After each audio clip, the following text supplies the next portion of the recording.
सभी का फिर से हमारी क्लासेज में स्वागत है। जैसे ही क्लासेज में आपका वेलकम है। तो हमारा जो कल वाला जो टॉपिक था वो भौतिक विज्ञान। भौतिक विज्ञान में भी हमारा भौतिक राशियाँ व उनकी मापन इकाई वाला टॉपिक था। हमने इसके बारे में एक बार आपको फिर से 1 मिनट के लिए रिवाइज कर देते हैं कि हमने कल कहाँ तक देख लिया था। तो भौतिक विज्ञान क्या होता है, भौतिक राशियाँ क्या होती है, उनके बारे में देखा था। तो भौतिक विज्ञान में हम द्रव्य व ऊर्जा व उनके जो परिवर्तन होते हैं, अंतर परिवर्तन, उनके बारे में हम अध्ययन करते हैं तथा जो उनकी मापन इकाई है, किसी भी हम इस संसार में किसी भी जो राशियाँ होती है उनको हम परिमाण व दिशा की हमें आवश्यकता होती है तो उन्हें हम क्या कहते हैं, मापन इकाई कहते हैं। तो इसके बाद हमने देखा था कि भौतिक राशियाँ क्या होती है। तो भौतिक राशियाँ हमारे पास 2 होती है। तो उनमें एक सदिश होती है और दूसरी होती है अदिश राशियाँ। तो सदिश राशियों के बारे में हमने देखा था कि सदिश राशियाँ वे भौतिक राशियाँ होती है जिसमें दिशा व परिमाण दोनों उपस्थित होते हैं, वह सदिश राशि कहलाती है। तथा इसके बाद हमने नेक्स्ट देखा था इसमें कि अदिश राशियाँ क्या होती है। तो अदिश राशियाँ वे भौतिक राशियाँ होती है जिनको व्यक्त करने के लिए हमें सिर्फ परिमाण की आवश्यकता होती है, दिशा की आवश्यकता नहीं होती है। इसके बाद हमने देखा था कि भौतिक राशियों का मापन।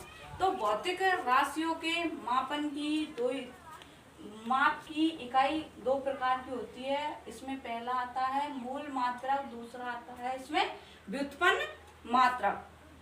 तो इसमें जो मूल मात्रक और व्युत्पन्न मात्रक में अंतर क्या है इसके बारे में हम देखते हैं। तो पहले हम देखते हैं मूल मात्रक। तो मूल मात्रक यह क्या होती है, किसी भौतिक राशि को व्यक्त करने के लिए कुछ मानकों का उपयोग किया जाता है जो क्या होती है, जो अन्य मात्रकों से स्वतंत्र होती है। तो जो मूल मात्रक होते हैं यह अन्य राशियों से स्वतंत्र होते हैं, यह अन्य किसी राशि पर आश्रित नहीं होते हैं। तो इसमें हम उदाहरण से देखते हैं कि लंबाई, समय, द्रव्यमान के मात्रक क्रमशः मीटर, सेकंड एवं किलोग्राम मूल इकाई है।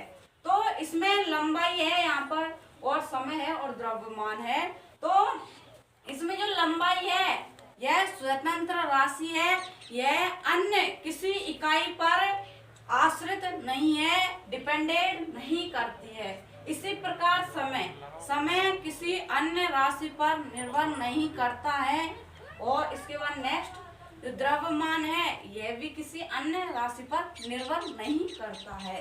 तो जो मूल मात्रकों की क्या होती है, यह परिभाषा होती है कि यह अन्य राशियों पर निर्भर नहीं करते हैं, यह स्वतंत्र राशियां होती है।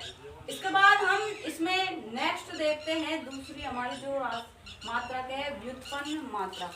व्युत्पन्न मात्रक में क्या होता है कि जैसे हमने मूल मात्रकों में सिर्फ स्वतंत्र राशियां ली हुई है, जबकि जो व्युत्पन्न मात्रक है 2 मूल राशियों से 2 या 2 से अधिक मूल राशियों से यह मिलकर बने होते हैं, यह स्वतंत्र नहीं होते हैं।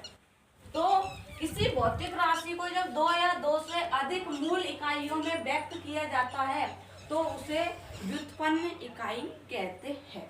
तो यहाँ पर जो व्युत्पन्न मात्रक है इसमें क्या ले रहे हैं हम, 2 या 2 से अधिक मूल इकाइयों में व्यक्त किया जाता है।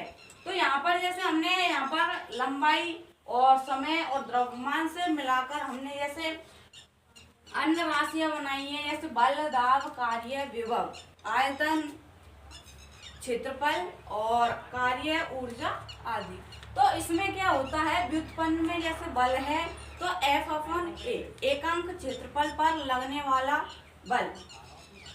तो जो व्युत्पन्न राशियां है इसमें 2 हम मूल राशियां ले रहे हैं। तो यहाँ पर जो बल का जो मात्रक होता है वो हमारे पास न्यूटन होता है। यह 2 या 2 से अधिक मूल राशियों से मिलकर बना हुआ है या मूल इकाइयों से मिलकर बना हुआ है। इसी प्रकार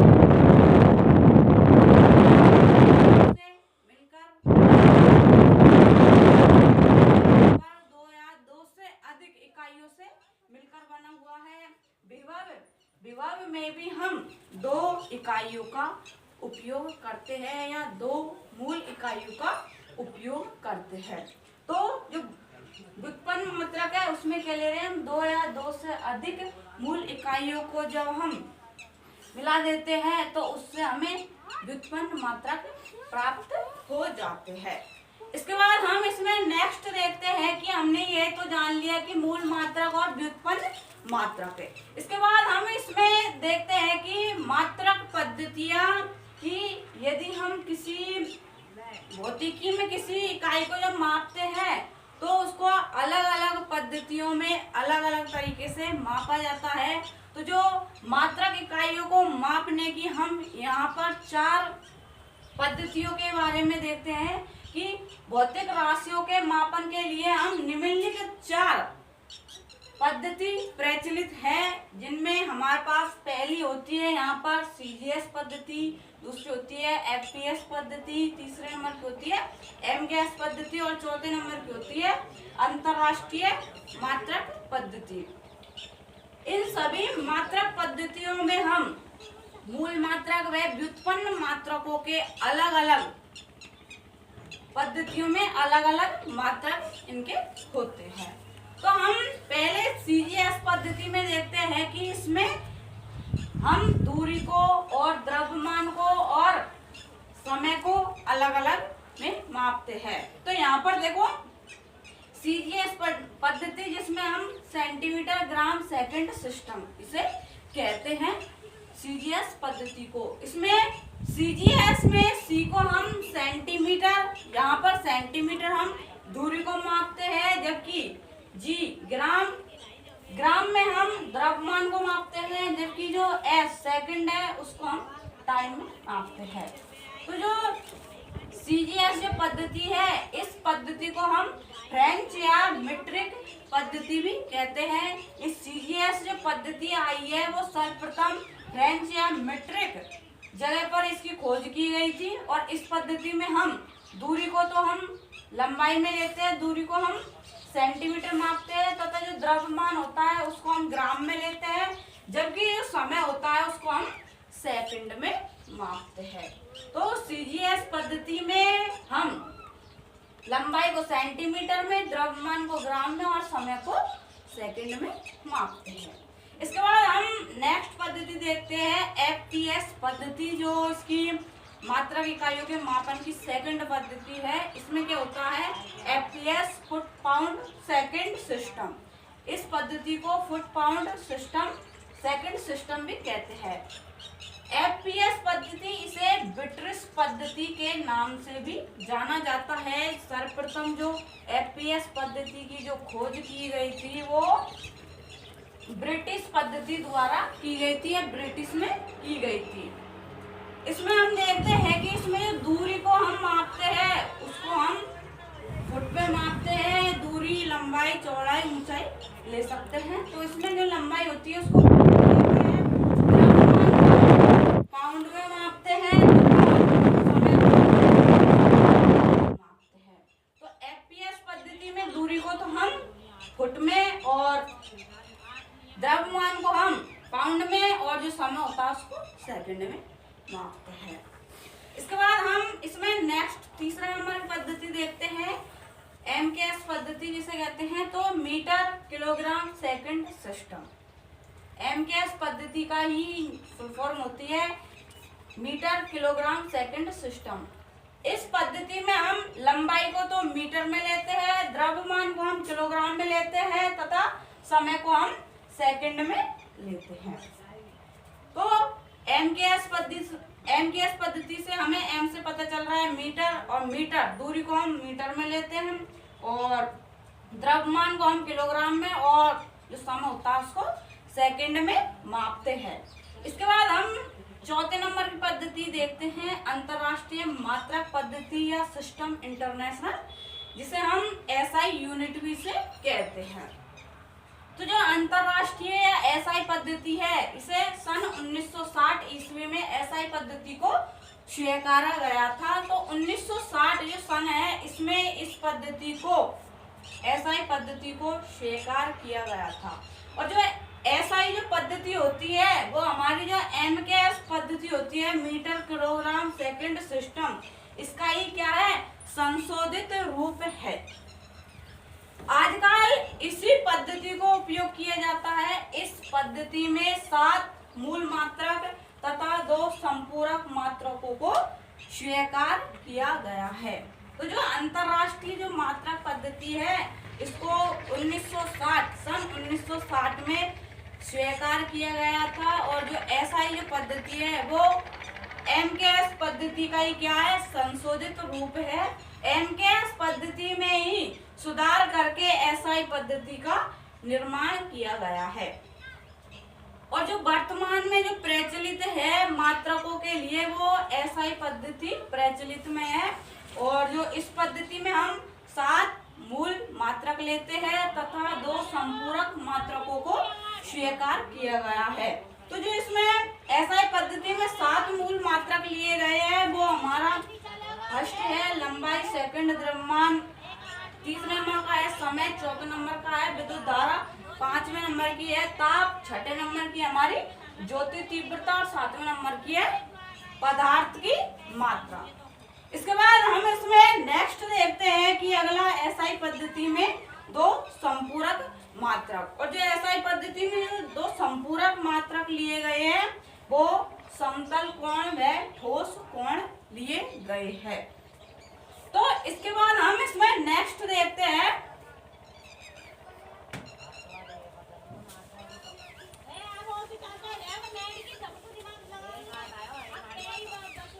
जो एसआई जो पद्धति में हमने जो मात्रक लिए हैं उनके हम प्रतीक चिन्ह व उनके जो मापन इकाई है वो हम देखते हैं। तो हम एक सारणी बना रहे हैं, उसमें हम एक तरफ उनकी भौतिक राशियां लिख रहे हैं और एक तरफ उनके मात्रक लिख रहे हैं।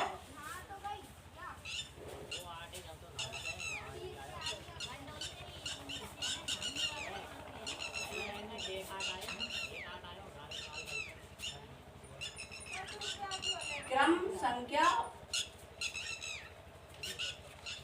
भौतिक राशियां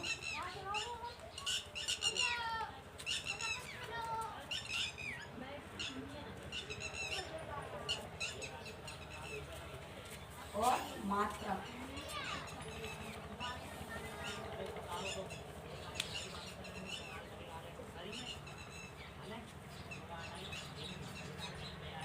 तो यहाँ पर हमने 7 जो इसकी जो एसआई पद्धति में 7 मूल मात्रक लिए हैं वो हमारे पास पहला है इसमें लंबाई। तो पहली हमारी जो भौतिक राशियां है वो हमारे पास लंबाई है, और इसका जो मात्रक होता है वो हमारे पास जो एसआई पद्धति में लिया जाता है वो हमारे पास मीटर लिया जाता है। इसके बाद हमारे इसमें दूसरे नंबर का है द्रव्यमान। द्रव्यमान को हम जो हमारी एसआई पद्धति है सिस्टम इंटरनेशनल, उसमें हम द्रव्यमान को हम किलोग्राम में लेते हैं। इसे हम केजी भी लिख सकते हैं। इसके बाद हम इसमें तीसरा नंबर का लेते हैं, तो इसमें ज्योति तीव्रता,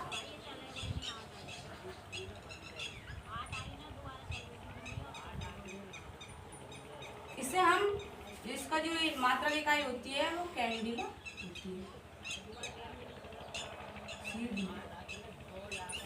इसके बाद हम इसमें चौथे नंबर का देखते हैं कि हमारे पास जो इसमें चौथे नंबर पे लिए जाता है वो हमारे पास विद्युत धारा।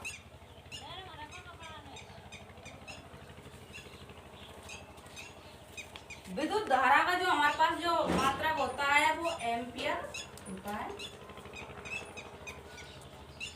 एम्पियर को हम ए से प्रदर्शित करते हैं। इसके बाद हमारे पास जो इसका 5वां जो ऊपर मात्रक होता है वो हमारे पास इसका विभव। विभव को हम वोल्ट में मापते हैं।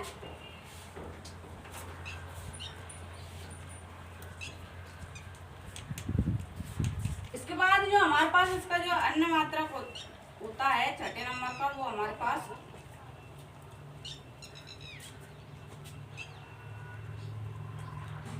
कार्य,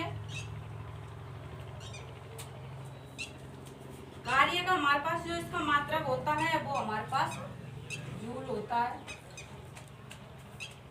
इसके बाद 7वें नंबर का जो हमारे पास आता है इसमें वो हमारे पास आता है